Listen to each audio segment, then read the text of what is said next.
Hey there, Crash. Welcome to another Uber School production. Today, we're diving deep into the professional competence section of the California Psychology Law and Ethics examination. This is a crucial part, making up 16% of the exam content. Are you ready to help our listeners ace this section? You bet, Pete.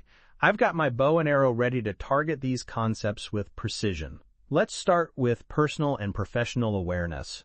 It's all about knowing yourself before you can help others, right? Absolutely, Crash. Let's break it down for our future psychologists out there. First up, we've got personal impairments. This accounts for 2% of the exam, but it's crucial for everyday practice. Right on, Pete. It's like checking your gear before a hunt. You've got to know if anything's off before you head into the woods. So, what should our listeners be looking out for?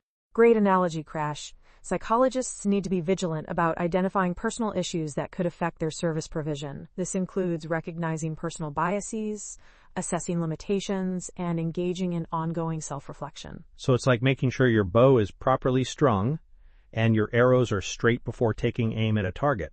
Exactly. For instance, if a psychologist is going through a divorce, they need to be aware of how that might impact their work with couples therapy clients. It's about being honest with yourself and recognizing when your personal life might be influencing your professional judgment. Got it. So what's the game plan for dealing with these personal impairments, Pete? Great question, Crash. It's all about developing strategies to manage stress and burnout, maintaining a healthy work-life balance, and not being afraid to seek personal therapy when necessary. One effective approach is creating a personal wellness plan. A personal wellness plan sounds like something Marcus Cooper would come up with. Did I ever tell you about the time he invented a self-repairing archery target? Crash, focus. We're talking about personal wellness plans for psychologists, not Marcus Cooper's inventions. But speaking of focus, let's hit our listeners with a quick USMLE style question to keep them on their toes. All right, future docs, here's your first Uber School pop quiz of the day. A psychologist has been experiencing frequent headaches and difficulty concentrating at work. Which of the following is the most appropriate initial action? A. Ignore the symptoms and continue working as usual. B. Self-diagnose and self-medicate. C. Seek a medical evaluation. D. Immediately terminate all client relationships. E. Increase work hours to compensate for reduced productivity. Take a moment to think about it, and we'll reveal the answer after we discuss the next topic. Now, Pete, what's next on our Uber School agenda? Great question, Crash. We're moving on to seeking professional consultation, which makes up another 2% of the exam content. This is all about knowing when to ask for help and how to do it effectively. Ah, like knowing when to call in a more experienced hunter when you're tracking unfamiliar game? That's a great analogy, Crash. Psychologists need to be adept at identifying situations that require consultation. These could include cases that exceed their expertise, ethical dilemmas, or legal issues. So, Pete, what's the process for seeking consultation? It can't be as simple as just asking the psychologist next door, right? You're right, Crash. It's more complex than that. Psychologists need to understand consultation resources and processes. This involves knowing how to identify appropriate consultants, whether they're supervisors, colleagues, or ethics committees. I'm guessing there's some paperwork involved too, huh? You bet, Crash. Proper documentation of consultations is crucial. And don't forget about maintaining confidentiality throughout the process. The ultimate goal is to integrate feedback from consultations into practice to improve patient care. Sounds like a lot to remember, Pete. Any tips for our Uber School students on how to keep all this straight? Absolutely, Crash. One effective method is to create a consultation checklist. This could include steps like 1. Identify the need for consultation. 2. Select an appropriate consultant. 3. Prepare relevant case information. 4. Document the consultation process and outcome. And 5. Implement recommendations in practice. That's a great tip, Pete. Now let's circle back to our USMLE question. What's the correct answer for our psychologist with headaches and concentration issues? The correct answer is C. Seek a medical evaluation. It's crucial for psychologists to address their own health concerns promptly and professionally. Ignoring symptoms or self-diagnosing could lead to worsening conditions and potentially impact client care. Excellent explanation, Pete. Now let's move on to our next topic, scope of practice. This is where we start drawing lines in the sand, right? Exactly, Crash. Scope of practice is a critical area, and we'll start with competence boundaries. This makes up 3% of the exam, so listen up, Uber School students. All right, future psych bros, time to pay attention. Pete, what exactly do we mean by competence boundaries? Great question, Crash. Competence boundaries are all about defining one's scope of competence. This includes understanding licensure requirements, identifying areas of specialization, and recognizing limitations in knowledge and skills. So it's like knowing which game you're licensed to hunt and which ones are off limits. That's a good analogy, Crash. And just like in hunting, practicing within these boundaries is crucial. Psychologists must be able to communicate their scope of practice to clients effectively. They should have procedures in place for referring clients to other professionals when necessary. Makes sense, Pete. But what if a psychologist wants to expand their hunting grounds, so to speak? Great point, Crash. Expanding one's scope of practice is possible, but it comes with ethical considerations. Psychologists need to understand the requirements for expanding their competence and maintain proper documentation throughout the process. Sounds like a lot of responsibility. How about we hit our Uber School listeners with another USMLE style question to make sure they're tracking? Great idea, Crash. Here's the question. A psychologist specializing in adult depression receives a referral for a 10-year-old child with anxiety. What is the most appropriate initial action for the psychologist to take? A. Accept the referral and begin treatment immediately. B. Refer the child to a child psychologist without further action. C. Assess their own competence in child psychology and anxiety disorders. D. Consult with a colleague about whether to accept the case. E. Inform the parents that they only treat adults. Take a moment to think about it, Uber School students. We'll come back to this after we discuss our next topic, competency development. Ah, the never-ending journey of sharpening our skills. This reminds me of how Marcus Cooper once developed a bow that could shoot around corners. But that's a story for another time. What can you tell us about competency development, Pete? Well, Crash, competency development makes up another 3% of the exam. It's all about ongoing professional growth. Psychologists should regularly identify areas for improvement and engage in self-directed learning activities. So it's like constantly upgrading your hunting gear and techniques? That's a great way to think about it, Crash.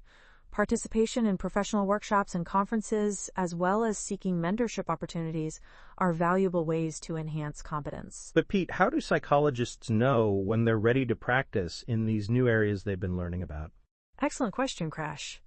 When expanding areas of competence, it's crucial to do so responsibly. This involves understanding the requirements for education and training in new fields, obtaining necessary supervised experience, and critically evaluating one's readiness to practice in expanded areas. Sounds like a thorough process. Any tips for our Uber School listeners on how to approach this? Absolutely, Crash. One effective approach is to create a personal development plan. This could include setting specific learning goals, identifying resources for skill development, seeking out mentors in the new area of practice, and establishing milestones to assess progress. Great advice, Pete. Now let's circle back to our USMLE question about the psychologist specializing in adult depression who received a referral for a child with anxiety. What's the correct answer? The correct answer is C. Assess their own competence in child psychology and anxiety disorders. Before accepting or rejecting the case, the psychologist needs to honestly evaluate their ability to provide competent care for this specific patient. Makes sense, Pete. It's all about knowing your limits and being honest about your capabilities. Exactly, Crash. Now, let's move on to our next topic, professional education and training. This section focuses on professional continuing education, which makes up 1% of the exam. Only 1%? Sounds like small game, Pete, but I bet it's still important. You're right on both counts, Crash. While it's a small percentage of the exam, it's a critical component of maintaining competence. Psychologists must understand and meet state-specific CE requirements, including tracking and documenting CE credits. Ah, the dreaded paperwork, but I guess it's necessary, huh? Absolutely, Crash. It's not just about ticking boxes, though. It's important to select CE activities that are not only appropriate for professional growth, but also of high quality and relevance. So it's like choosing the right arrows for your quiver, not just grabbing whatever's on sale. That's a great analogy, Crash. And just like how you need to practice with those new arrows, psychologists need to integrate CE into their practice. This means applying new knowledge and skills from CE to clinical work, sharing insights with colleagues, and using CE to address identified competency gaps. Sounds like a lot to keep track of, Pete. Any tips for our Uber School listeners on how to make the most of their CE? Great question, Crash. One effective strategy is to create a CE plan that aligns with your professional goals and areas for improvement. This could involve setting specific learning objectives, selecting a diverse range of CE activities, and regularly reflecting on how to apply new knowledge in practice. That's solid advice, Pete. Now, how about we hit our Uber School students with another USMLE-style question to keep them on their toes? Great idea, Crash. Here's the question. A psychologist completes a continuing education course on a new therapeutic technique. What is the most appropriate next step to integrate this new knowledge into their practice? A. Immediately start using the technique with all clients. B. Ignore the new technique and continue with current practices. C. Discuss the potential application of the technique with colleagues. D. Write a research paper on the technique. E. Teach the technique to other psychologists without further training. Take a moment to think about it, Uber School students. We'll come back to this after we discuss our next topic, cultural competence and diversity. Now we're getting into some really important territory, Pete. This reminds me of the time Marcus Cooper developed a universal translator for therapy sessions. But that's a story for another day. What can you tell us about cultural competence and diversity? Well, Crash, cultural competence and diversity is a crucial area that makes up 5% of the exam. It's divided into two main subsections, cultural competence assessment and diversity considerations. Sounds like a big target to hit, Pete. Let's start with cultural competence assessment. What's that all about? Cultural competence assessment, which accounts for 2.5% of the exam, is increasingly important in our diverse society. It involves self-assessment of cultural competence using tools and methods to recognize cultural blind spots and biases. So it's like checking your own gear for weak spots before heading into unfamiliar terrain? That's a great analogy, Crash. Psychologists must understand how their own cultural background impacts their practice and continuously evaluate their cultural competence development. Makes sense, Pete. But how does this play out in actual clinical practice? Great question, Crash. In clinical practice, cultural competence means applying these insights to assessment and treatment planning. This includes adapting interventions for culturally diverse populations, recognizing cultural factors in diagnosis and case conceptualization, and addressing language barriers when working with interpreters. Sounds like a complex process, Pete. Any tips for our Uber School listeners on how to develop their cultural competence? Absolutely, Crash. One effective approach is to engage in regular self-reflection and seek out diverse experiences. This could involve attending cultural events, reading literature from different cultural perspectives, or participating in cultural competence workshops. It's also crucial to seek feedback from colleagues and clients about one's cultural sensitivity. Great advice, Pete. Now let's move on to diversity considerations. What can you tell us about that? Diversity considerations, which also accounts for 2.5% of the exam, focuses on understanding and implementing legal and ethical standards for non-discrimination. This includes knowledge of federal and state anti-discrimination laws, and implementing non-discriminatory practices in service provision. Sounds like we're getting into some heavy legal territory here, Pete. How can psychologists navigate this? You're right, Crash. It can be complex. Psychologists need to stay updated on current laws and regulations, but it's not just about legal compliance. It's also about addressing implicit bias in clinical decision-making and promoting equity and inclusion in professional settings. I see. So it's not just about following rules, but actively working to create a more inclusive practice? Exactly, Crash. Serving diverse populations requires developing cultural humility and openness to diverse perspectives. Psychologists should have strategies for building rapport with clients from various backgrounds and know when to seek consultation for culturally sensitive cases. That's a lot to keep in mind, Pete. How about we check in with our Uber School students and see if they've figured out the answer to our last USMLE-style question? Great idea, Crash. The question was about the most appropriate next step after completing a CE course on a new therapeutic technique. The correct answer is C, discuss the potential application of the technique with colleagues. So it's about collaborative learning and careful implementation. Makes sense, Pete. Exactly, Crash. It's important to critically evaluate new techniques and discuss their potential applications before implementing them in practice. This ensures responsible and effective integration of new knowledge. Great explanation, Pete. Now, how about we hit our Uber School listeners with one final USMLE-style question to wrap things up? Excellent idea, Crash. Here's the question. A psychologist is working with a client from a cultural background different from their own. The client expresses discomfort with eye contact during sessions. What is the most appropriate response from the psychologist? A. Insist on eye contact as it's crucial for therapy. B. Terminate the therapeutic relationship due to cultural differences. C. Ignore the client's discomfort and continue as usual. D. Adapt the approach to respect the client's cultural norm. E. Refer the client to a psychologist from the same cultural background.